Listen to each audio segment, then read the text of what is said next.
Assalamualaikum warahmatullahi wabarakatuh. Apakah kamu sering merasa dimanfaatkan? Mungkin kamu sering direndahkan dan diperlakukan dengan kurang baik. Bahkan terkadang orang bisa menjadi kasar dan menghakimimu. Dan mungkin kamu merasa seolah-olah mereka tidak menghormati dan menghargai kamu. Memang tidak selalu menyenangkan untuk bergaul dengan mereka yang tidak menghargai kita. Ada penyesalan dalam diri kita, dan mungkin kalau ada kesempatan, mungkin kita lebih baik pergi saja dan tidak bergaul dengan mereka. Apalagi mungkin ketika kita melihat ada perlakuan yang berbeda antara teman kita dan teman yang lainnya. Mereka memperlakukan teman yang lain secara baik, sedangkan mereka memperlakukan kita seolah-olah kita itu bukan teman. Tapi sebenarnya bukan mereka yang salah, tapi mungkin ada yang harus kita perbaiki dalam diri kita supaya mendapatkan penghargaan dari teman-teman kita. Ketika kita mampu memperbaiki diri kita menjadi manusia yang dewasa, maka orang lain pun akan mulai menghargai kita. Apa yang salah? Mari kita pelajari satu persatu supaya kedepannya teman-temanmu mulai menghormati kita. Nomor 1, kamu tidak menghargai dirimu sendiri. Belajar mencintai diri sendiri adalah hal yang utama. Bagaimana orang bisa menghargai kita kalau kita tidak bisa menghargai diri kita sendiri? Seringkali kita terlalu keras pada diri kita sendiri. Kita tidak enjoy dan kita tidak selalu merasa aman. Latih harga diri kita, karena dengan melatih harga diri, maka cara berpikir kita pun akan menjadi tinggi dan kita akan menyukai prosesnya. Herbert M. Lefkowitz mengatakan bahwa memiliki rasa kontrol diri dari dalam atas hidup kita sendiri adalah kunci untuk kondisi kesehatan mental kita. Orang yang menghargai dirinya akan percaya bahwa hal-hal yang terjadi pada mereka sangat dipengaruhi oleh tindakan, kemampuan, dan kesalahan mereka sendiri. Untuk melatih harga diri, pertama-tama kamu harus membiarkan dirimu untuk berani berkata tidak tanpa rasa bersalah. Prioritaskan apa yang penting dalam hidupmu. Lindungi diri kamu sendiri dan beranilah memilih untuk menjaga hubungan yang sehat. Itu kunci untuk tidak membiarkan orang lain mengambil keuntungan dan manfaat dari diri kita. Dan pastikan apa yang sudah Anda bayar dalam hidup harus Anda dapatkan. Misalnya nih, kamu berada di sebuah kedai es krim. Kamu membayar untuk 2 es krim, tetapi kamu cuma menerima 1. Kamu diam saja dan membiarkannya karena alasan tidak enak. Kamu harus berani untuk meminta kekurangan 1 es krim itu. Dan jangan pernah merasa bersalah karena meminta hal itu. Mungkin itu hanya sebuah es krim. Kamu pengen, katakan pada mereka, saya belinya 2, tapi saya baru terima 1. Mungkin kecil, tapi inilah cara kita untuk melatih harga diri kita.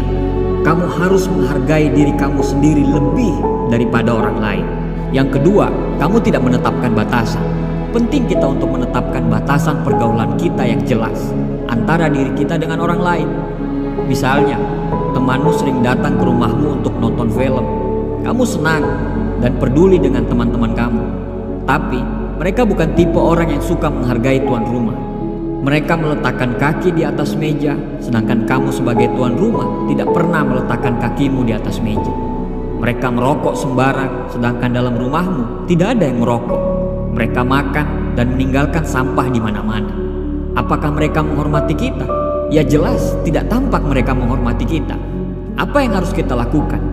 Langkah yang baik adalah menetapkan batasan ketika teman-teman kita datang dan diskusikan dengan mereka. Kita bisa kok melakukannya dengan cara yang baik untuk mendiskusikan hal tersebut. Dan tentunya tetap mempertimbangkan dari sudut pandang mereka juga. Itu adalah rumahmu dan pada akhirnya harus mengikuti semua aturanmu. Jadi beritahu mereka kalau nanti mereka main ke rumah, bersikaplah sopan. Kalau merokok harap di luar, dan nanti kalau makan itu harap dirapi. Anda bisa mengungkapkan apa aja alasannya. Tapi saya pikir bila orang itu cerdas, maka pada dasarnya dia akan sangat memaklumi. Kita harus melakukan itu, karena jika tidak, teman akan semena-mena terhadap kita dan menganggap mereka bisa melakukan apa saja terhadap diri kita. Tidak usah merasa bersalah. Daripada nantinya mereka datang lagi, justru kita tidak bahagia dengan kedatangan mereka. Kita menggerutu, kita ngomel setelah mereka pergi. Memberitahu mereka bukan suatu hal yang sombong atau angkuh, tapi itu adalah batasan yang kita kasih supaya kita tetap dihargai. Nomor 3, pahamilah kalau kamu tidak harus bersikap baik setiap saat. Kamu mungkin berpikir bahwa jika kamu tidak melakukan setiap kebaikan yang diminta teman kamu, mereka berpikir akan tidak menyukai kita lagi. Tapi kalau sikap mereka seperti itu, berarti mereka bukan teman yang baik. Kamu mungkin merasa bersalah jika tidak menerima ajakan teman kamu untuk hangout, padahal kamu sendiri lagi pengen di kamar menikmati musik karena lagi malas keluar rumah. Mungkin kamu ingin teman kamu selalu tersenyum, tetapi mengorbankan senyummu sendiri. Kamu selalu mencoba tersenyum walaupun dipaksakan supaya temanmu tersenyum. Padahal saat itu kamu mungkin lagi mengalami hal-hal yang tidak menyenangkan dan kamu lagi tidak baik-baik saja. Kamu tidak perlu berada dalam suasana hati tertentu untuk siapapun. Membiarkan rasa bersalah menguasai kita dapat membuat kita menegosiasikan tindakan yang dulu dirasakan menyenangkan menjadi sesuatu yang dipaksakan dan menjadi tidak nyaman. Berlatihlah untuk meyakinkan diri sendiri. Tidak usah merasa bersalah apabila kita tidak bisa menerima ajakan teman. Senyum kita lebih penting daripada senyum orang lain. Karena bagaimana kita bisa membuat orang lain tersenyum sedangkan diri kita sendiri tidak tersenyum? Bagaimana kita bisa membuat orang lain bahagia sedangkan diri kita tidak bahagia?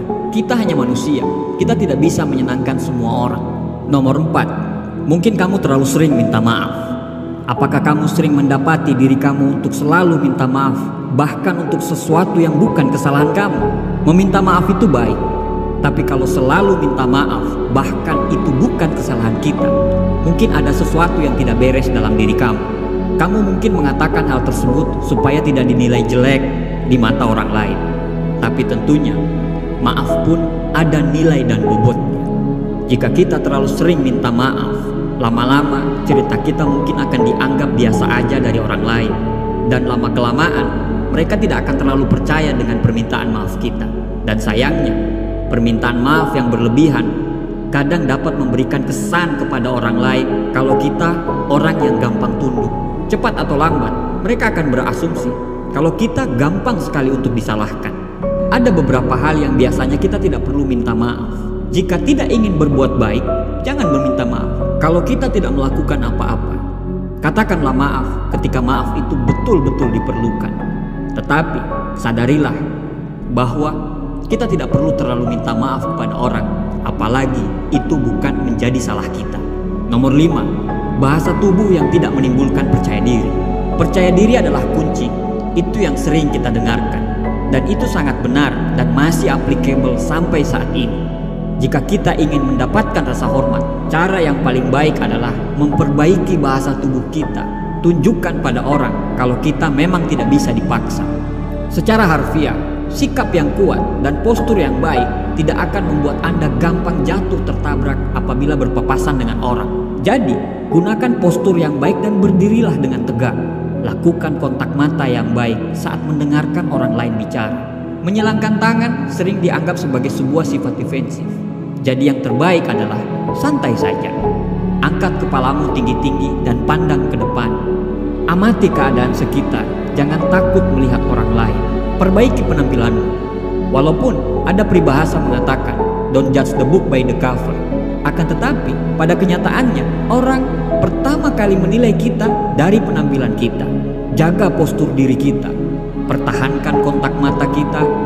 Atur ekspresi wajah kita. Dan mainkan gestur tangan kita. Belajarlah untuk membuat bahasa tubuh kita menjadi lebih percaya diri. Jadi, apakah kamu sering merasa tidak dihargai? Coba gunakan tips ini. Siapa tahu bisa bermanfaat. Mungkin Anda punya tips lain supaya mendapatkan penghargaan dan rasa hormat dari orang lain. Silakan tuliskan di kolom komentar. Terima kasih sudah menonton.